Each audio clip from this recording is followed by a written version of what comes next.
धर्मगढ़ विधानसभा सबू समस्या भरपूर भाव में अच्छी दीर्घ 25 वर्ष शासन भितर आज चाषी शोषित होती महिला मान शोषण कर युवक मैंने शिक्षित युवक मैंने पलायन पंथी कर दादन खटी जाऊन आज साधारण लोक को हक अधिकार पहुँची नहीं पार्बार लोकंर भितर गोटे सरकार असफलतार भावना सृष्टि जाइए बर्तमान लोक बुझीगले ना सरकार थिला तो कौन प्रकार सुख सुविधा नहीं मिले तो गोटे परिवर्तन लहर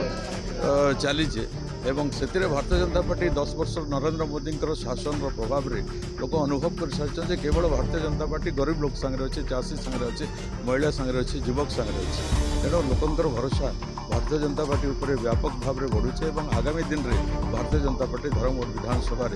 विजु जनता दल जिते प्रकार कौशल प्रयोग कले भी निश्चित भाव विजय होगा।